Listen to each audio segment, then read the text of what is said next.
पश्चिम बंगाल में विधानसभा चुनाव होने में लगभग 4 महीने का वक्त बाकी है और इसे लेकर राज्य में चुनावी सरगर्मियां बेहद तेज है। राज्य में 3 दिनों के दौरे पर पहुंचे गृह मंत्री अमित शाह ने ममता बनर्जी की तृणमूल कांग्रेस पर कई आरोप लगाए, जिसमें से सबसे बड़ा आरोप यह था कि राज्य में कुशासन और घुसपैठ होना। इसके जवाब में ममता बनर्जी ने पलटवार करते हुए दुर्योधन और दुशासन का नाम लिया है। तो केंद्रीय गृह मंत्री अमित शाह पहुंचे बंगाल और उन्होंने ये कहा कि बॉर्डर की सुरक्षा के लिए जो बाड़े बनने थे उसको लेकर जमीन नहीं मिली, और इसके अलावा जो कुशासन की बात की गई, अब ममता बनर्जी ने भी सियासी पलटवार किया है और दुर्योधन और दुशासन जैसे नामों का उन्होंने प्रयोग किया है, और ये जो सियासी रार है वो बयानों में बढ़ गई है।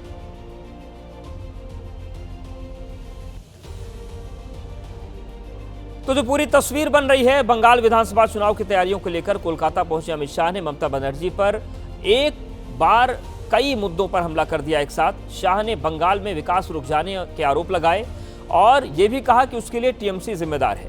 केंद्रीय गृह मंत्री ने यह भी कहा है कि पश्चिम बंगाल को कम्युनिस्टों ने आधा बर्बाद कर दिया और ममता ने राज्य को पूरी तरीके से बर्बाद कर दिया। शाह ने टीएमसी सरकार को घुसपैठियों को पनाह देने का आरोप भी लगाया है। साथ ही केंद्रीय गृह मंत्री ने यह भी कहा है कि राज्य सरकार पर बॉर्डर फेंसिंग के लिए जमीन उन्होंने नहीं दी, जबकि बॉर्डर फेंसिंग के लिए जमीन मांगी गई थी। अमित शाह ने सीधा आरोप लगाया कि ममता बनर्जी केंद्र की योजनाओं को बंगाल में लागू नहीं होने देती और बंगाल में सिंडिकेट का राज कायम है, जहां सभी को अपनी कमाई का हिस्सा देना होता है। अमित शाह ने बंगाल सरकार के कई नेता और मंत्री भ्रष्टाचार में लिप्त हैं, ये बात कही और यह भी कहा कि इन सभी के लिए ममता बनर्जी कोई जवाबदेही नहीं लेती। शाह ने टीएमसी के शासन को केंद्र विरोधी बताया और यह भी कहा कि पश्चिम बंगाल में डीजीपी की नियुक्ति में मनमानी होती है। 2026 में जीत की हुंकार भरते हुए शाह ने कहा कि ममता सरकार के जाने का समय तय हो गया है।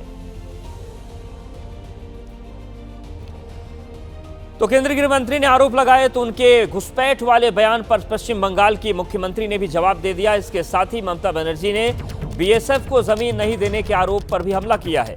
ममता बनर्जी ने बाड़बंदी के लिए जमीन नहीं देने के आरोपों को खारिज करते हुए उन जगहों के नाम गिनवाए जहां पश्चिम बंगाल सरकार ने जमीन दी है। इसके साथ ही पश्चिम बंगाल में ही घुसपैठ होने के अमित शाह के दावों पर हल्ला बोलते हुए पूछा कि पहलगाम और दिल्ली में हमला किसने कराया।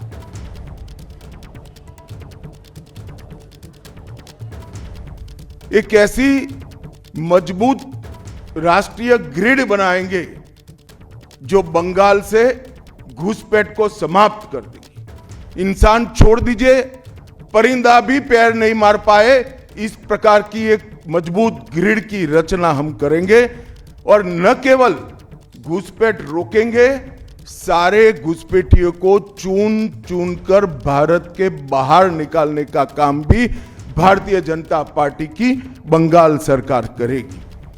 बांग्लाয় শুধু অনুপ্রবেশকারী, কাশ্মীরে নাকি নেই। তাই যদি সত্যি হয় বন্ধু, একটা কথার উত্তর চাই, পহেলগাঁও তাহলে কি আপনারা করলেন? দিল্লিতে কিছুদিন আগে যে ঘটনা ঘটে গেল। तो ममता बनर्जी ने सीधा सवाल पूछा कि बंगाल की बात केंद्रीय गृह मंत्री करते हैं, लेकिन जम्मू कश्मीर में क्या हुआ और दिल्ली में धमाका कैसे हुआ। तो ये पूरी तस्वीर बनी। देखिए, जुबानी हमला। केंद्रीय गृह मंत्री ने कहा कि पश्चिम बंगाल में कुशासन है, तो ममता बनर्जी ने कहा कि चुनाव के समय दुशासन बाबू आ गए।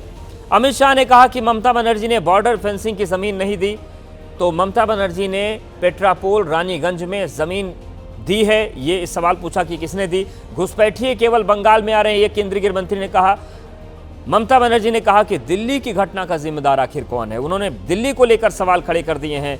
तो ये आरोप और प्रत्यारोप लगे हैं। बंगाल में 4 महीने का वक्त बचा है चुनाव होने में, उससे पहले तीखा सियासी हमला एक दूसरे पर करने का दौर जारी है। केंद्रीय गृह मंत्री ने जो अपने बयान दिए थे, बंगाल सरकार पर जो आरोप लगाए थे, उसका जवाब देते हुए ममता बनर्जी ने पूछा है कि बंगाल की बात गृह मंत्री करते हैं, लेकिन दिल्ली और पहलगाम की जो घटना है उसका जिम्मेदार कौन है। तृणमूल कांग्रेस के 15 साल के शासन में भय, भ्रष्टाचार और कुशासन और विशेषकर घुसपैठ से बंगाल की जनता चिंतित भी है भयभीत भी है और आशंकित भी है। हम भारतीय जनता पार्टी के सभी कार्यकर्ता बंगाल की जनता को आश्वासन भी देना चाहते हैं और वादा भी करना चाहते हैं कि मोदी जी के नेतृत्व में बंगाल में भारतीय जनता पार्टी की सरकार बनने के साथ ही यहां की विरासत को हम पुनर्जीवित करेंगे। विकास की गंगा फिर से बड़ी तेज गति से बहेगी। একজন দুঃশাসন এসছেন বাংলায়, ভোট আসলে দুর্যোধন আর দুঃশাসনরা আসেন। দুঃশাসন বাবু এসছেন, শকুনি মামার চেলা, আজকে বলছেন মমতা ব্যানার্জির জমি দেয়নি। মমতা ব্যানার্জির জমি না দিলে এই তারকেশ্বর বিষ্ণুপুর লাইন কে করে গেছে? মমতা ব্যানার্জি করে গেছে, আপনি নন। জিজ্ঞেস করুন রানীগঞ্জে জমি কে দিয়েছে, জামুরিয়ায় জমি কে দিয়েছে, বাঁকুড়ায় জমি কে দিয়েছে, বনগাঁ পেট্রোপোলে জমি কে দিয়েছে?